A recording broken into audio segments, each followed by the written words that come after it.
बोलिए भगवान शंकर की जय। भगवान कृष्ण की जय। गुरु नानक भगवान की जय। समस्त भक्तों की जय। आज हम एक अध्याय और पढ़ेंगे जो 10वें स्कंद का है और 76 और 77वां अध्याय में जो है इसका वर्णन है। ये देवादिदेव भगवान पशुपति का साल को वरदान, ये 76वां अध्याय है। इसमें साल के साथ यादवों का युद्ध हुआ था और ये साल जो है कौन था, ये जिस टाइम भगवान का रुक्मणी जी के साथ विवाह हुआ तो रुक्मणी जी का विवाह जो है वो शिशुपाल के साथ जो है उनके भाई ने जो है तय कर दिया था। तो जिस समय रुक्मणी जी को ये पता लगा था तो उन्होंने एक ब्राह्मण को जो है भगवान श्री कृष्ण के पास भेजा था कि मैं विवाह करूंगी तो सिर्फ आपसे करूंगी। तो भगवान वहाँ पर पहुँचे थे और रुक्मणी जी का जो है हरण किया था। और शिशुपाल की तरफ से जो है उसके जो दूसरे मित्र थे, जरासंध थे और ये साल भी जो है शिशुपाल का ही मित्र था। ये सब उनकी तरफ से जो है लड़ने के लिए आए और सबको जो है यदुवंशियों ने, भगवान श्री कृष्ण ने इनको सबको पराजित करके मार पीट करके भगा दिया।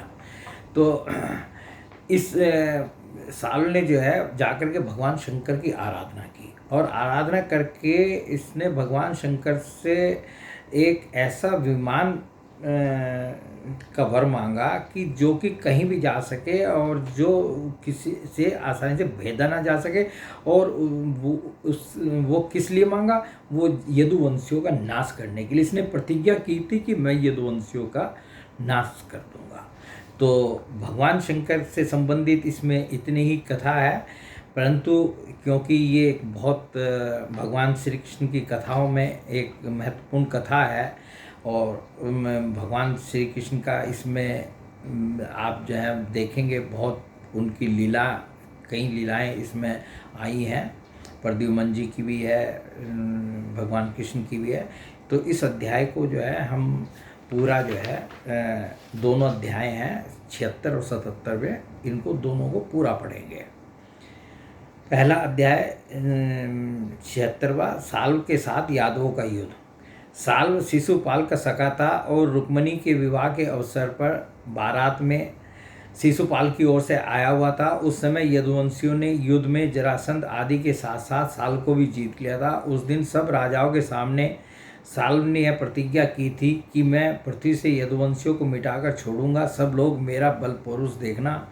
मूढ़ साल ने इस प्रकार प्रतिज्ञा करके देवादिदेव भगवान पशुपति की आराधना प्रारंभ की। वह उन दिन में केवल एक बार मुट्ठी भर राख फाँक लिया करता था। यूँ तो पार्वती पति भगवान शंकर आशुतोष हैं, ओढ़र दानी हैं, फिर भी वे साल का घोर संकल्प जानकर 1 वर्ष के बाद प्रसन्न हुए। भगवान शंकर तो अंतर्यामी हैं। भगवान शंकर जान गए कि ये क्यों जो है ये तपस्या कर रहा है, खाली एक मुट्ठी राख फाँकता था पूरे दिन में।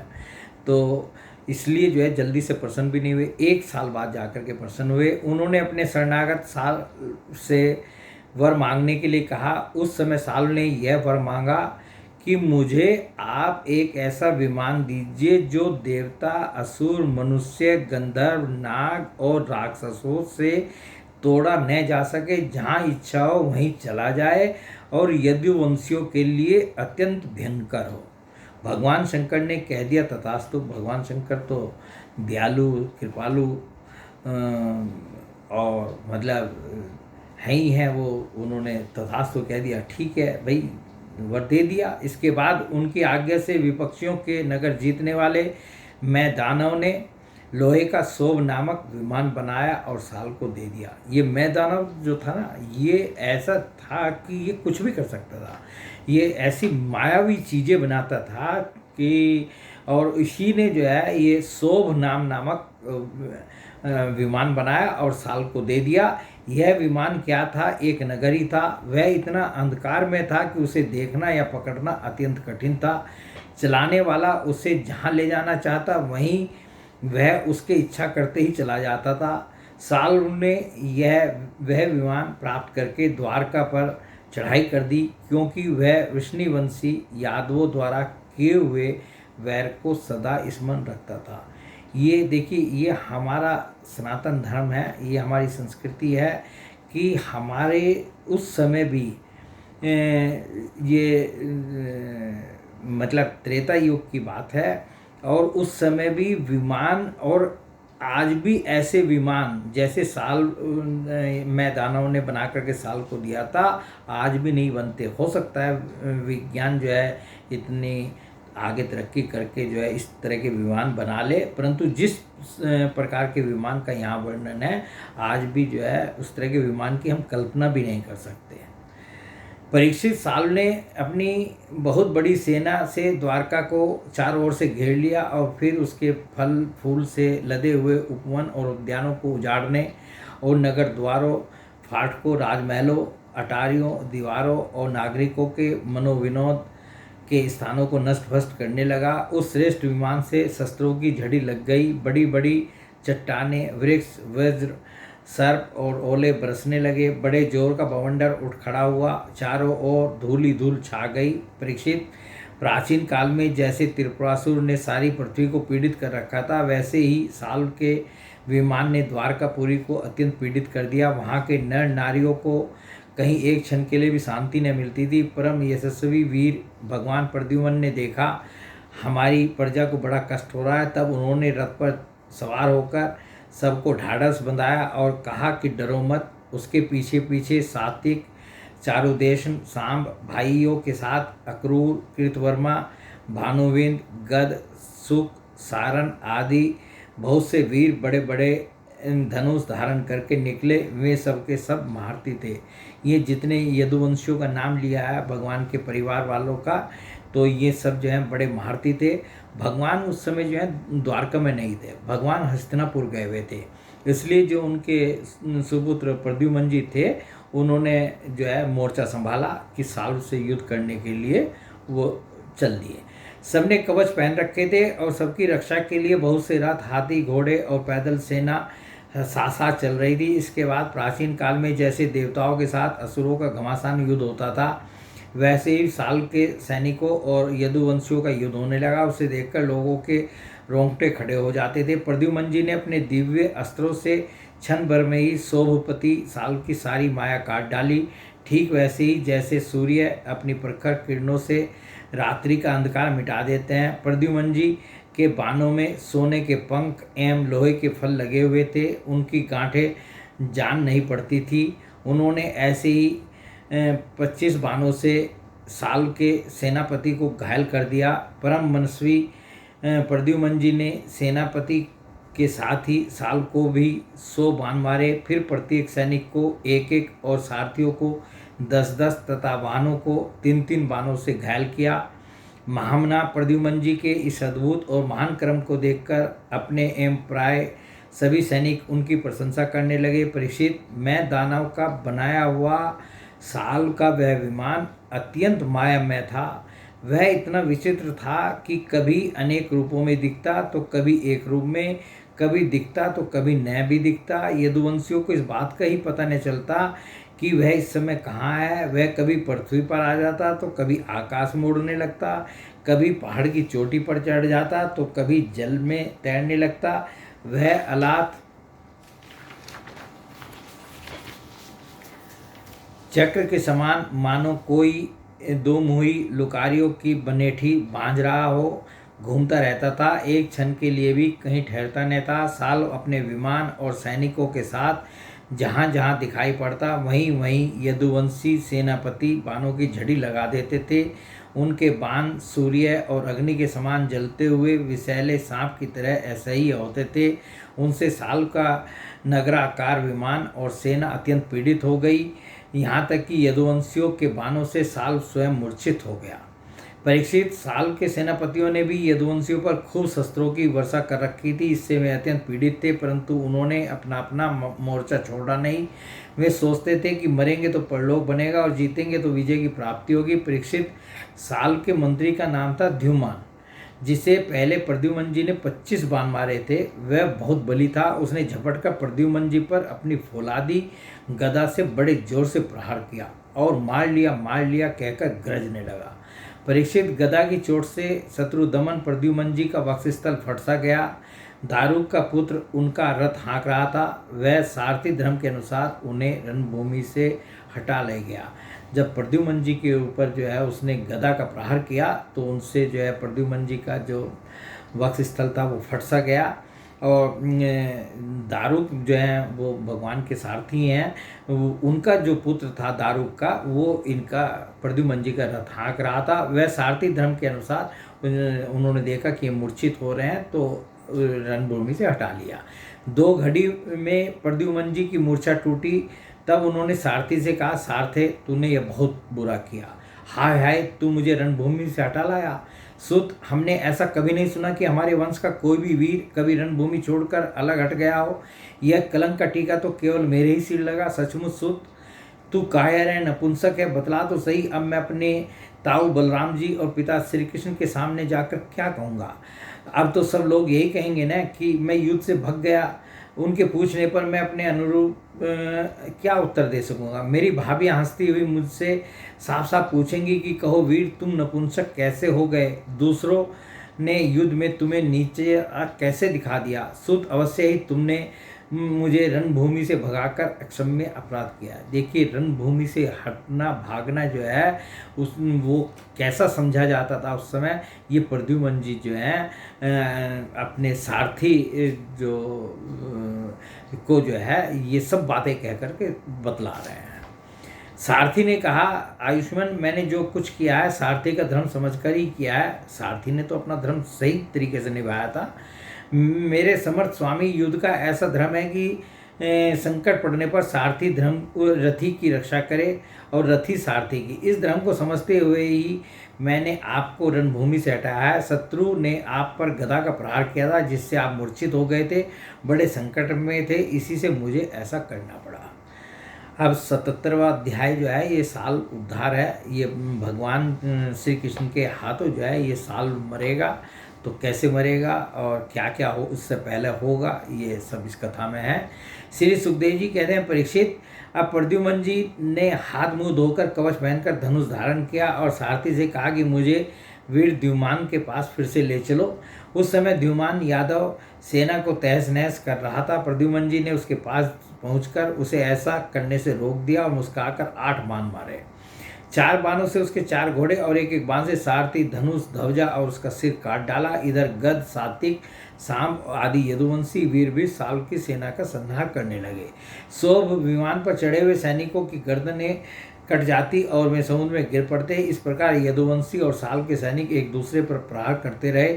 बढ़ाई, घमासान और भयंकर युद्ध हुआ और वह लगातार 27 दिनों तक चलता रहा। उन दिनों भगवान श्री कृष्ण धर्मराज युधिष्ठिर के बुलाने से इंद्रप्रस्थ गए हुए थे। राजसूय यज्ञ हो चुका था और शिशुपाल की भी मृत्यु हो गई थी। वहाँ भगवान श्री कृष्ण ने देखा कि बड़े भयंकर अपशकुन हो रहे हैं। तब उन्होंने कुरुवंश के बड़े बूढ़ों, ऋषि मुनियों, कुंती और पांडवों से अनुमति लेकर द्वारका के लिए प्रस्थान किया। वे मन ही मन कहने लगे कि मैं पूज्य भाई बलराम जी के साथ यहाँ चला आया। अब शिशुपाल के पक्षपाती क्षत्रिय अवश्य ही द्वारका पर आक्रमण कर रहे होंगे। भगवान तो अंतर्यामी है, भगवान सब कुछ जानते थे। ये तो उनकी सिर्फ लीला थी और लीला ही है कि जो है वो इस तरह की सोच रहे हैं। भगवान श्री कृष्ण ने द्वारका में पहुंचकर देखा कि सचमुच यादवों पर बड़ी विपत्ति आई है। तब उन्होंने बलराम जी को नगर की रक्षा के लिए नियुक्त कर दिया और शोभपति साल को देखकर अपने सारथी दारूक से कहा, दारूक, तुम शीघ्र से शीघ्र मेरा रथ साल के पास ले चलो। देखो यह साल बड़ा मायावी है, तो भी तुम तनिक भी भय न करना। भगवान की ऐसी आज्ञा पाकर दारूक रथ पर चढ़ गया और उसे साल की ओर ले चला। भगवान के रथ की ध्वजा गरुड़ चिन्ह से चिन्हित थी। उसे देखकर यदुवंशियों तथा साल की सेना के लोगों ने युद्ध भूमि में प्रवेश करते ही भगवान को पहचान लिया। अब जब भगवान का रथ जो है युद्ध भूमि में पहुंचा तो इधर यदुवंशियों ने भी पहचान लिया और साल की तरफ के लोगों ने भी पहचान लिया कि भगवान श्री कृष्ण आ गए हैं। भगवान श्री कृष्ण को देखते ही उसने उनके सारथी पर एक बहुत बड़ी शक्ति चलाई। वह शक्ति बड़ा भयंकर शब्द करती हुई आकाश में बड़े वेग से चल रही थी और बहुत बड़े लूक के समान जान पड़ती थी। उसके प्रकाश से दिशाएं चमक उठी थी।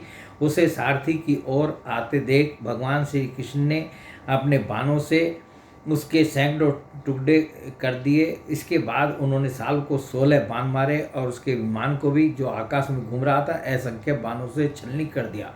ठीक वैसे ही जैसे सूर्य अपनी किरणों से आकाश को भर देता है, साल ने भगवान श्री कृष्ण की बाईं भुजा में जिसमें श्रांग धनुष शोभायमान था बाण मारा। इससे श्रांग धनुष भगवान के हाथ से छूटकर गिर पड़ा। यह एक अद्भुत घटना घट गई। जो लोग आकाश या पृथ्वी से यह युद्ध देख रहे थे, बड़े बड़े देवता जो हैं आकाश में जो हैं, ये सब इस साल का भगवान का युद्ध देख रहे थे, वे बड़े जोर से हाय हाय पुकार उठे। तब साल ने गरज कर भगवान श्री कृष्ण से यूँ कहा, मूढ़, तूने हम लोगों को के देखते देखते हमारे भाई और सखा शिशुपाल की पत्नी को हर लिया तथा भरी सभा में, जबकि हमारा मित्र शिशुपाल असावधान था, तूने उसे मार डाला। मैं जानता हूँ शिशुपाल को भगवान ने कहाँ मारा था, वो युधिष्ठिर की सभा में मारा था, जब भगवान की अग्र पूजा हो रही थी। उसकी कथा अलग है। और यहाँ पर जो है ये कह रहा है कि शिशुपाल की पत्नी को, हमने जैसा बताया कि रुक्मणी जी का जो है उनके भाई ने विवाह जो है शिशुपाल के साथ तय कर दिया था। भगवान जा करके रुक्मणी जी को हर लाए थे। मैं जानता हूँ कि तू अपने को अजय मानता है। यदि मेरे सामने ठहर गया तो मैं आज तुझे अपने तीखे बाणों से वहाँ पहुँचा दूंगा जहाँ से फिर कोई लौटकर नहीं आता। भगवान श्री कृष्ण ने कहा, मंद, तू वृथा ही बहक रहा है। तुझे पता नहीं है कि तेरे सिर पर मौत सवार है। सूरवीर व्यर्थ की बकवाद नहीं करते, वे अपनी वीरता ही दिखाया करते हैं। इस प्रकार कहकर भगवान श्री कृष्ण ने क्रोधित हो अपनी अत्यंत वेगवती और भयंकर गदा से साल के जथुर स्थान यानी हंसली पर प्रहार किया। इससे वह खून उगलता हुआ कांपने लगा। इधर जब गदा भगवान के पास लौट आई तब साल अंतर्ध्यान हो गया। इसके बाद 2 घड़ी बीतते बीतते एक मनुष्य ने भगवान के पास पहुंचकर उनको सिर झुकाकर प्रणाम किया और वह रोता हुआ बोला। ये देखिए, साल अपने आप तो भाग गया और भाग करके उसने क्या माया का खेल खेला। एक वहाँ पर जो है भगवान श्री कृष्ण के पास जो है एक व्यक्ति को, माया से निर्मित व्यक्ति को भगवान के सामने भेजा और वह रोता हुआ बोला, मुझे आपकी माता देवकी जी ने भेजा है। उन्होंने कहा है कि अपने पिता के प्रति अत्यंत प्रेम रखने वाले महाभाव श्री कृष्ण साल तुम्हारे पिता को उसी प्रकार बांध ले गया है जैसे कोई कसाई पशु को बांध ले जाए। यह अप्रिय समाचार सुनकर भगवान श्री कृष्ण मनुष्य से बन गए। उनके मुंह पर कुछ उदासी सी छा गई। देखिए, भगवान लीला कर रहे हैं, तो जो लीला है उसमें भगवान श्री कृष्ण मनुष्य बने हैं। तो जैसे मनुष्य ऐसे समय में व्यवहार करता है, वैसे ही व्यवहार जो है भगवान कर रहे हैं। परंतु भगवान तो भगवान है। उनके मुंह पर कुछ उदासी सी छा गई। वे साधारण पुरुष के समान अत्यंत करुणा और स्नेह से कहने लगे, अहो मेरे भाई बलराम जी को तो देवता अथवा असुर कोई नहीं जीत सका। वे सदा सर्वदा सावधान रहते हैं। साल का बल पुरुष तो अत्यंत अल्प है, बहुत कम इसमें बल पुरुष है, फिर भी इसने उन्हें कैसे जीत लिया और कैसे मेरे पिताजी को बांध कर ले गया। सचमुच प्रारब्ध बहुत बलवान है। भगवान श्री कृष्ण ने इस प्रकार कह ही रहे थे कि साल वसुदेव जी के समान एक माया रचित मनुष्य लेकर वहां आ पहुंचा। साल ने क्या किया, भगवान श्री कृष्ण के पिता जो वसुदेव जी थे, उन्हीं जैसा एक माया से एक व्यक्ति रचा और उसको लेकर जो है भगवान श्री कृष्ण के सामने आ गया। उसमें जो माया रचित मनुष्य था उसमें उनके पिताजी वसुदेव जी में कोई अंतर किसी तरह का नहीं लगता था। आप पहुंचा और श्री कृष्ण से कहने लगा, मूर्ख, देख यही तुझे पैदा करने वाला तेरा बाप है जिसके लिए तू जी रहा है। तेरे देखते देखते मैं इसका काम तमाम करता हूँ। कुछ बल पुरुष हो तो इसे बचा। मायावी साल ने इस प्रकार भगवान को फटकार कर माया रचित वसुदेव का सिर तलवार से काट दिया। उसे लेकर अपने आकाश स्थित विमान पर जा बैठा। और क्या किया, जो माया रचित जो वसुदेव जी थे उनका सिर उसने भगवान श्री कृष्ण के सामने काट दिया और अपने विमान पर जा बैठा। परीक्षित, भगवान श्री कृष्ण स्वयं सिद्ध ज्ञान स्वरूप और महानुभाव हैं। वे यह घटना देखकर 2 घड़ी के लिए अपने स्वजन वसुदेव जी के प्रति अत्यंत प्रेम होने के कारण साधारण पुरुषों के समान शोक में डूब गए, क्योंकि भगवान लीला कर रहे हैं, भगवान मनुष्य बने हैं। तो इसलिए जैसे साधारण मनुष्य करता है वैसे भगवान ने भी किया कि वो थोड़ी देर के लिए शोक में डूब गए। परंतु फिर वे जान गए कि यह तो साल की फैलाई हुई आसुरी माया ही है जो उसे मैदानों ने बतलाई थी। भगवान श्री कृष्ण ने युद्ध भूमि में सचेत होकर देखा, न वहाँ तो दूत है न पिता का वह शरीर, जैसे स्वप्न में एक दृश्य दिखकर लुप्त हो गया हो। उधर देखा तो साल विमान पर चढ़कर आकाश में विचर रहा है। तब वे उसका वध करने के लिए उद्यत हो गए। जब भगवान ने देखा कि ये तो भगवान की वो जो मैं दानव ने इसको माया सिखाई थी, वो उस माया से जो इसने वसुदेव मतलब उनके पिताजी को रचा था, और उस समय तो जब वो माया हट गई तो वहाँ ना वसुदेव जी दिखाई दिए ना साल दिखाई दिया। और वो देखा कि साल तो जो है वो अपने विमान पे जो है घूम रहा है, विचर रहा है। प्रिय परीक्षित, इस प्रकार की बात पूर्वापर का विचार न करने वाले कोई ऋषि कहते हैं, अवश्य ही वे इस बात को भूल जाते हैं कि श्री कृष्ण के संबंध में ऐसा कहना उन्हीं के वचनों के विपरीत है। देखिए यहाँ पर जो है ये सुखदेव जी जो हैं ये भी समझा रहे हैं हम सब लोगों को, परीक्षित को तो समझा ही रहे हैं, हम सब लोगों के लिए ये भी बतला रहे हैं कि इस तरह की घटना से, इस तरह की उससे आप अपना दिमाग जो है भगवान श्री कृष्ण के प्रति कोई दूसरा भाव उसमें न लाएं। कहाँ अज्ञानियों में रहने वाले शोक, मोह, स्नेह तथा भय, और कहाँ में परिपूर्ण भगवान श्री कृष्ण जिनका ज्ञान, विज्ञान और ऐश्वर्य अखंडित है, एक रस है, भला चक्र के समान मानो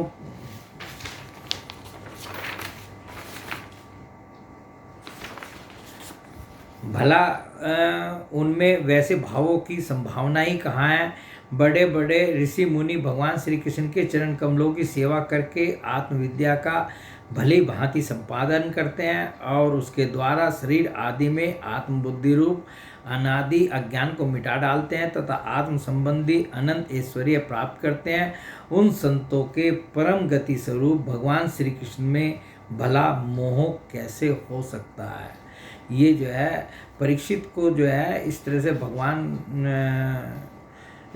सुखदेव मुनि ने जो है कथा सुनाते हुए एक तो यहाँ पर समझाया है, और एक जो है परीक्षित ने जो है गोपियों के संबंध में जिस समय भगवान ने जो है रासलीला की थी उस समय जो है परीक्षित ने जो है भगवान के बारे में कुछ ऐसा शब्द कहे थे कि ये जो है मतलब भगवान कई दूसरे लोग अनुकरण करते हैं, तो भगवान ने जो रासलीला की है इसका कारण बताइए।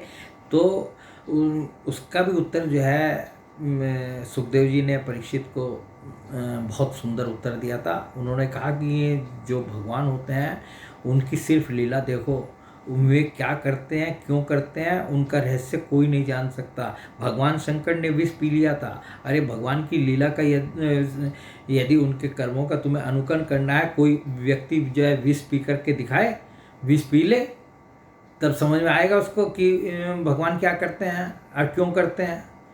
तो बहुत से नास्तिक लोग जो हैं इस तरह की जो है प्रश्न चिन्ह जो है भगवान के कार्यों पे जो है लगाते हैं। तो इन 2 कथाओं में तो जो है हमने देखा है श्रीमद् भागवत में सुखदेव जी ने ऐसा उत्तर परीक्षित को दिया है। वो परीक्षित के लिए उत्तर नहीं था, परीक्षित तो स्वयं भगवान के बहुत बड़े भक्त थे। वो सब हम सब लोगों के लिए दिया है कि यदि नास्तिक लोग जो हैं हम लोगों से इस तरह की बात करें तो हम जो हैं उसके लिए कि उनको क्या उत्तर दे सकें कि भगवान क्या करते हैं और क्यों करते हैं। इसके चक्कर में मत पड़ो, समझ गए। और यदि तुम्हें पढ़ करके देखना है तो जाओ पहले भगवान शंकर की तरह विष पी लो। और भगवान ने तो ऐसी ऐसी और कितनी लीलाएं की हैं भगवान कृष्ण ने तो कि वह पूरी की पूरी आग जो है वो मुख से पी गए। कितनी तरह से भगवान ने जो है मतलब राक्षसों का वध किया है। एक एक लीला भी कोई भी करके देख ले, दिखला दे। अब साल भगवान श्री कृष्ण पर बड़े उत्साह और वेग से शस्त्रों की वर्षा करने लगा था। अमोघ शक्ति भगवान श्री कृष्ण ने भी अपने बाणों से साल को घायल कर दिया और उसके कवच, धनुष तथा सिर की मणि को छिन्न-भिन्न कर दिया। साथ ही गदा की चोट से उसके विमान को भी जर्जर कर दिया। परीक्षित, भगवान श्री कृष्ण के हाथों से चलाई हुई गदा से वह विमान चूर चूर होकर समुद्र में गिर पड़ा। गिरने के पहले ही साल हाथ में गदा लेकर धरती पर कूद पड़ा और सावधान होकर बड़े वेग से भगवान श्री कृष्ण की ओर झपटा। साल को आक्रमण करते देख उन्होंने भाले से गदा के साथ उसका हाथ काट गिराया। फिर उसे मार डालने के लिए उन्होंने प्रलयकालीन सूर्य के समान तेजस्वी और अत्यंत अद्भुत सुदर्शन चक्र धारण कर लिया। शिशुपाल का भी भगवान ने जो वध किया था वो चक्र से किया था। युधिष्ठिर की सभा में जो है वो चक्र से भगवान ने जो है वहाँ पे भी चक्र को अपने स्मरण किया था और चक्र को आज्ञा दी थी शिशुपाल का सिर काटने के लिए, गर्दन काटने के लिए। और यहाँ पर भी भगवान ने जो है सुदर्शन चक्र को धारण किया। उस समय उनकी ऐसी शोभा हो रही थी मानो सूर्य के पुत्र सूर्य के साथ उदयाचल शोभायमान हो। भगवान श्री कृष्ण ने उस चक्र से परम मायावी साल का कुंडल किरीट सहित सिर धड़ से अलग कर दिया। ठीक वैसे ही जैसे इंद्र ने वज्र से वृत्रासुर का सिर काट डाला था। उस समय साल के सैनिक अत्यंत दुख से हाय हाय चिल्ला उठे। परीक्षित, जब पापी साल मर गया और उसका विमान भी गदा के प्रहार से चूर चूर हो गया, तब देवता लोग आकाश में दुंदुम्बियाँ बजाने लगे। ठीक इसी समय दंतवक्त्र अपने मित्र शिशुपाल आदि का बदला लेने के लिए अत्यंत क्रोधित होकर आ पहुंचा। अभी तो ये एक मरा है और दूसरा जो दंतवक्त्र था वो शिशुपाल का दोस्त, वो जो है भगवान से लड़ने के लिए आ गया। उसकी कथा जो है हम आगे की कथाओं में जब भागवत की भगवान श्री कृष्ण की कथाएं पढ़ेंगे उनमें पढ़ेंगे। अब आज जो है जितने भी मैंने श्रीमद् भागवत से भगवान शंकर से संबंधित प्रसंग थे वो आज सब पूर्ण हो गए हैं। और कल से जो है भगवान के जो श्रीमद् भागवत में अवतारों का वर्णन हुआ है उनमें भगवान राम के अवतारों की तो हम एक दिन कथा पहले कह चुके हैं। और उसके अतिरिक्त जो जो भी भगवान के अवतारों का वर्णन श्रीमद् भागवत में हुआ है, कल से जो है हम एक एक अवतार की कथा को पूर्ण करेंगे। और इस तरह से जो है अवतारों की कथा पहले पूर्ण करेंगे और उसके बाद दूसरी चीज़ें जो हैं भगवान की स्तुतियां हैं उनको अलग से लेंगे।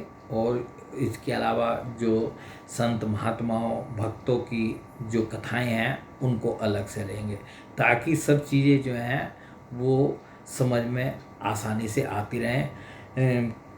श्रीमद् भागवत में बहुत सी कथाएं जो हैं वो एक दो अध्याय कहीं है और उससे संबंधित जो शेष कथा है वो अगले कई अध्यायों के बाद है। तो इन सब को मैंने जो है इकट्ठा जोड़ करके एक साथ जो है मैं आपके सामने जो है पढ़ूँगा, समझूँगा स्वयं और आप लोगों को सुनाऊंगा, ताकि जो है वे सब कथाएं आसानी से समझ में आ सकें।